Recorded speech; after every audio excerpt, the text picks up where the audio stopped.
ఓం నమః శివాయ. నమో నారాయణాయ. స్వర్ణాకర్షణ కాల భైరవాయ నమో నమః. హరి ఓం. మా ఛానల్కి స్వాగతం. చూస్తున్న వీక్షకులకు, ప్రేక్షకులకు, ప్రియ కాల భైరవ భగవద్బంధులకి స్వాగతం పలుకుతూ మమ్మల్ని ఎంతగానో ఆదరిస్తూ ఉండబడినటువంటి ప్రియ సోదర సోదరీమణులకు, జ్యోతిష్య అభిమానులకు, సనాతన ధర్మ సంరక్షకులకు అందరికీ కూడా తెలుగు ఉగాది పండగ శ్రీ పరాభవనామ సంవత్సర పండగ శుభాకాంక్షలు. ఈ సంవత్సరం రాజు దేవగురు బృహస్పతి అవ్వడం వలన అందరికీ మంచి విద్యను, విద్యార్థులకు విద్యను, ఉద్యోగస్తులకు ప్రమోషను, వ్యాపారస్తులకు ధనాదాయము, రాజకీయవేత్తలకు అనేక రకాల పదవులు అలంకరిస్తూ నైపుణ్యంతో కూడుకున్న, ఆరోగ్యంతో కూడుకున్న ఐశ్వర్యాన్ని ప్రసాదించాలని మనం కూడా మనసారా కోరుకుందాం. ద్వాదశ రాశుల్లో గ్రహ గమనాలు వీక్షింపచేద్దాం. మిథున రాశిలో దేవగురు బృహస్పతి సంచార స్థితి, సింహరాశిలో కేతు సంచార స్థితి, అలాగనే కుంభరాశిలో రాహు సంచార స్థితి, మీనరాశిలో శని భగవానుడి సంచార స్థితితో ద్వాదశ రాశుల్లో గ్రహ గమనాలు ఈ విధంగా ఉన్నాయి. ఈ సంవత్సరము రాజు దేవగురు బృహస్పతి అవ్వడం వలన సకాలంలో పంటలు, విద్య, ఉద్యోగము, ఐశ్వర్యము, అనంతమైన ఈ భూమండలమంతను కూడా నిత్యము సస్యశ్యామలంగా ఉంటుంది. కనుక అందరికీ ఇది చాలా శుభకరణంగా భావించగలగాలి. మంత్రివర్యులు కుజభగవానుడు అవ్వడం వలన పాలకుల మధ్య స్వల్పమైన విభేదాలు ఉండే అవకాశాలున్నాయి. సమన్వయంగా ఎవరైతే ముందుకు వెళ్ళగలరో వారందరికీ ఐశ్వర్యం కలుగుతుంది అని చెప్పి గమనించాలి. కనుక ఈ సంవత్సరము పరాభవనామ సంవత్సరము అంటే కొద్దిపాటి అధర్మంగా ఉండబడిన వారికి పరాభవము, అవమానం తప్పదు. ధర్మబద్ధంగా ఉండబడిన వారికి ఐశ్వర్యం కలుగుతుందని చెప్పి కూడా గమనించాలి. కుంభరాశి వారికి శ్రీ పరాభవనామ సంవత్సరంలో ఎలా ఉండబోతుంది, ఎలాంటి విధి విధానం పాటించడం వలన వీరు అపార కుబేర సంపన్నులు అవుతారో, ఒకవైపు ఏలనాటి శని చివరార్థ సంచార స్థితిగా ఉన్నప్పుడు శ్రీ పరాభవనామ సంవత్సరంలో ఎలాంటి విధి విధానం పాటించడం వల్ల యోగాన్ని పొందాలో ఈ యొక్క వీడియోలో సవివరంగా సంపూర్ణంగా తెలుసుకుందాం. కుంభరాశిలో ఏ నక్షత్రాలు వస్తాయి అనగా ధనిష్ఠా నక్షత్రంలోని 3వ పాదం, 4వ పాదం, శతభిష నక్షత్రంలోని 4 పాదాలు, పూర్వపాద నక్షత్రంలోని 1, 2, 3 పాదములు కలిపితే కుంభరాశి. రాశాధిపతి శని భగవానుడు. రాశిలోనే రాహు సంచార స్థితి, ధనావాకు కుటుంబ స్థానంలో శని భగవానుడు రాశాధిపతి రాజు అవ్వడం వలన వీరు వీలైనంత వరకు ఎన్నో జాగ్రత్తలు వహించాలి అని చెప్పి జ్యోతిర్విజ్ఞానం తెలియచేస్తుంది. వీరి యొక్క ఆదాయం 2, వ్యయం 8 అంటే -6 చూపిస్తుంది. కారణం ఏంటి? ఒకవైపు ఏలనాటి శని, ధనవాక్కు కుటుంబ స్థానంలో శని భగవానుడు రాశాధిపతి రాజు అవడం వలన విందులని, వినోదాలని, ఆర్భాటాలని, హంగులకు, పొగడ్తలకు మీరు బానిసలయ్యారా? స్థిరాస్తులు పోయి, చరాస్తులు పోయి, క్రెడిట్ కార్డులలో డబ్బులు తీయడం, అందినాల్లో చోట డబ్బులు పొందడం, కీర్తి ప్రతిష్టలకు భంగం వాటిల్లే పరిస్థితి ఉంటుంది. దీనివల్ల రాబోయే కాలంలో గడ్డు కాలంగా ఉండబోతుంది అని చెప్పి గమనించగలగాలి.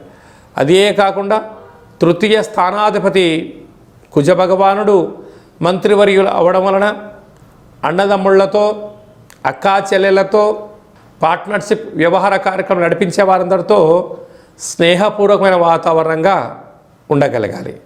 అదే కాకుండా విశేషమైనటువంటి పంచమ స్థానంలో దేవగురు బృహస్పతి సంచారం చేయడము, ఆయనే రాజు అవ్వడం వలన పిల్లలతో, తల్లిదండ్రులతో, గురువులతో చాలా అంటే ఓపికగా, పట్టుదలగా ఇచ్చిపుచ్చుకోవడం, అనడం, అనిపించుకోవడం కాకుండా గౌరవ మర్యాదలతో మీరు ఉండగలగాలి. మీరు తప్పకుండా యమునా నది పుష్కర స్నానం ఆవశ్యకత అని చెప్పి గుర్తుపెట్టుకోగలగాలి. పిల్లల యొక్క చదువులు, అభివృద్ధి, ఉన్నతమైన జీవితానికి స్వాగతం పలకాలి. స్థిరచరాస్తులలో ఐశ్వర్య జీవితం పొందాలి అన్నట్లయితే కొన్ని కఠోర నియమాలు, దీక్ష, సంకల్పం వలన వీటిని అధిగమించే పరిస్థితి చాలా అధికంగా ఉంటుందని చెప్పి గమనించగలగాలి. అలాగనే సప్తమ స్థానంలో కేతు సంచార స్థితి, రాశాధిపతి రవి అవ్వడం వలన, ఇక్కడ విశేషమైనటువంటి ఆయన నీరసాధిపతి అవ్వడం వలన వ్యాపార కార్యక్రమాలు, లావాదేవీలలో ఎంతో ఓపిక చాలా అవసరం అని చెప్పి జ్యోతిర్విజ్ఞానం తెలియచేస్తుంది. వీరు 28/8వ తారీఖు 2026 శ్రావణ మాస పూర్ణిమ రోజున మరియు 28/9/2026 భాద్రపద మాస పూర్ణిమ సందర్భంగా ఈ 2 రోజులు గుర్తుపెట్టుకొని దూర వాయు జల ప్రయాణాలు పెట్టుకోవద్దు. వీలైనంత వరకు స్వీయ నియంత్రణ, అప్పులు ఇవ్వడం, అప్పులు పుచ్చుకోవడం, కోపతాపాలకు దూరంగా ఉండడం, తన కోపమే తన శత్రువు అన్నట్టుగా ఆ రోజు లేనిపోని సమస్యలు పీకల మీదకి వస్తూ ఉంటాయి. ప్రభుత్వ అధికారులతో, సంపూర్ణమైన ధనవంతులతో, అదృష్టవంతులతో గొడవ పెట్టుకోవద్దని చెప్పి జ్యోతిర్విజ్ఞానం తెలియచేస్తుంది. కనుక ఈ కుంభరాశి జాతకులు తప్పక ఈ సంవత్సరము కుబేర స్వామివారి యొక్క స్మరణ, వీలైతే అనంత పద్మనాభ స్వామివారి యొక్క దేవాలయ దర్శనం, అలాగనే శ్రీకృష్ణ పరమాత్ముని యొక్క గురువాయూరు యొక్క దర్శనం, ఇక్కడ కృష్ణ పరమాత్మునికి వెన్నను నైవేద్యంగా పెట్టడం, వెంకటేశ్వర స్వామి వారికి తులసిమాలను సమర్పించడం, నిత్యము లేక ప్రతి శనివారం పూట విష్ణు సహస్రనామ పారాయణాన్ని వినడం, శనివారం పూట భూశయనం అంటే చాప మీద పడుకోవడం, మత్తు మాంసాలకు దూరంగా ఉండగలిగినట్లయితే కుంభరాశి జాతకులు ఒకవైపు ఎలనాటి శని యొక్క ప్రభావం, గ్రహ సంచార స్థితిలో దోషాలు తొలగించుకొని ఉన్నతమైనటువంటి నీటి వ్యాపారస్తులు, నూనెల వ్యాపారస్తులు, ఐరన్ వ్యాపారస్తులు, కారు డ్రైవర్లు, సేవా రంగంలో ఉండబడిన వారందరికీ కూడా ఆటంకాలన్నీ కూడా తొలగిపోయి ఐశ్వర్యకారకమైనటువంటి జీవితాన్ని పొందబోతారు. కనుక ఇలాంటి కాల సమయంలో వీలైనంత వరకు సత్ప్రవర్తన, ఆధ్యాత్మిక చింతన, తల్లిదండ్రులతో, గురువులతో ఆధ్యాత్మిక చింతన ఉండడం వలన మీకు మంచి యోగదాయకమైన జీవితాన్ని పొందబోతారు అని చెప్పి గమనించాలి. శ్రీ పరాభవనామ సంవత్సరం అంతనూ కూడా అన్నింటా మనం విజయం సాధించగలగాలి అన్నట్లయితే రాజు దేవగురు బృహస్పతి అవ్వడం వలన ప్రతి గురువారం పూట శ్రీ మేధాదక్షిణామూర్తి స్వామి యొక్క దర్శనం, రాఘవేంద్ర స్వామి వారి యొక్క పారాయణం, గురుచరిత్ర పారాయణం చేయడం వలన అందరికీ శుభం కలుగుతుంది. ఈ సంవత్సరము మనకు యమునా నది పుష్కరాలు కనుక పుష్కర స్నానం చేయడం వలన సంపూర్ణమైనటువంటి సకల దోషాలు తొలగి ఐశ్వర్యం కూడా కలుగుతుంది. అలాగనే మంత్రివర్యులు కుజభగవానుడు అవ్వడం వలన శ్రీ వళ్ళీ దేవసేన సుబ్రహ్మణ్యేశ్వర స్వామివారి యొక్క అష్టకాన్ని వినడం, ప్రతి మంగళవారం పూట కుజుడికి సంబంధించిన పూజా కార్యక్రమంలో పాల్గొనడం, షష్ఠీ తిథి యందున దేవాలయంలో పాలు పోసి లేకపోతే పుట్టలో పాలు పోయడం వలన కుజభగవాను యొక్క ఆశీస్సులు కలుగుతాయి. అలాగనే ఈ సంవత్సరం పేరే పరాభవనామ సంవత్సరం. అధర్మంగా, అన్యాయంగా ఉండబడిన వారికి కొద్దిపాటి ఇబ్బందులు ఉంటాయి. కనుక ఎవరూ కూడా పుట్టగానే ఎవరు తప్పులు చేయాలనుకోరు. కాలక్రమేణా కొన్ని జరుగుతూ ఉంటాయి. కనుక వీటిని అధిగమించగలగాలి అన్నట్లయితే కాలాన్ని శాసింపజేసే శక్తి కాలభైరవుడికి ఉంటుంది. కనుక ఒక్కొక్క నెలలో ఒక్కొక్క రకమైన కాలభైరవుడు ఉంటాడు. కాళభైరవనామ స్మరణ, అష్టకాన్ని వినడం, గృహంలో కూష్మాణ దీపాన్ని పెట్టుకోవడం, కుక్కలకు ఆహారాన్ని ఏర్పాటు చేయడం, పక్షులకు ఆహారాన్ని ఏర్పాటు చేయడం వలన సకల గ్రహ దోషాలు తొలగిపోతాయి. అలాగనే మీ వ్యక్తిగత జాతకం తెలుసుకోవాలనుకుంటున్నారా? మీ యొక్క పేరు, పుట్టినటువంటి తేదీ, నెల, సంవత్సరం, పుట్టినటువంటి సమయం రాసి పంపించినట్లయితే 100 సంవత్సరాల జాతకం రాసి పంపించి పుట్టినప్పుడు గ్రహ గమనాలు ఎలా ఉన్నాయి, శ్రీ పరాభవనామ సంవత్సరంలో ఎలా ఉండబోతుంది, రాబోయే కాలంలో భవిష్యత్ కాలంలో ఎలా ఉండబోతుందో మీకు సవివరంగా సంపూర్ణంగా తెలియచేయడం జరుగుతుంది. చాలామందికి డేటా బర్త్లు లేనటువంటి వారికి మీ పేరు యొక్క మొదటి అక్షరాన్ని అనుసరిస్తూ ఆదాయ వ్యయాలను కూడా వివరిస్తూ రాజపూజ్య అవమానాలను తెలియచేస్తూ సంపూర్ణమైన కాళభైరవ ఉపాసన చేత గవ్వల ద్వారా రమణ శాస్త్రం ద్వారా భూత భవిష్యత్ వర్తమానాన్ని తెలియజేయడం జరుగుతుంది. కనుక ఈ కిందనేమును సంప్రదించి అపాయింట్మెంట్ తీసుకొని సంప్రదించగలరు.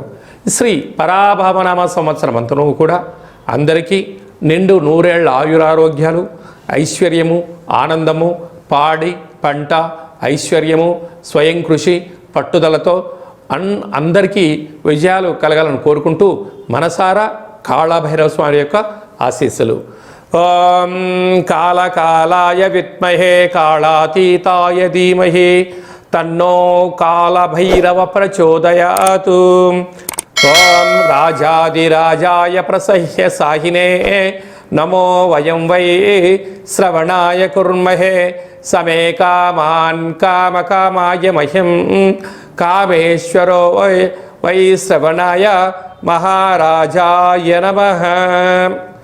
శతమానం భవతు శతాయు పురుష సతేంద్రియ ఆయుష్యేవేంద్రియే ప్రతితిష్టతి. ధనం ధాన్యం బహుపుత్రలాభం శత సంవత్సరం దీర్ఘమాయు. శ్రీ పరాభవనామ సంవత్సరాంతం అఖండం నిత్యం శాంతిరస్తు, వృద్ధిరస్తు, తుష్టిరస్తు, అవిఘ్నమస్తు, ఆయుష్యమస్తు, ఆరోగ్యమస్తు.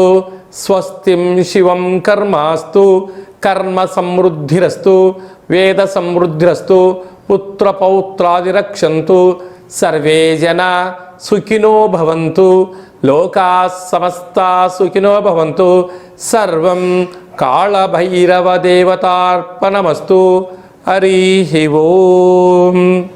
ఈ వీడియో మీకు నచ్చినట్టయితే మా ఛానల్ని సబ్స్క్రైబ్ చేసుకోండి. అందరికన్నా ముందుగా ఆధ్యాత్మికమైనటువంటి సలహాలు సూచనల కోసం మా ఛానల్ని గంట సింబల్ ప్రెస్ చేసి ఆలైన బటన్ కూడా ప్రెస్ చేసి భగవద్బంధులకు, మిత్రులకు, స్నేహితులకు ఈ సమాచారాన్ని, భక్తి సమాచారాన్ని చేరవేసి హిందూ ధర్మాన్ని కాపాడగలరు.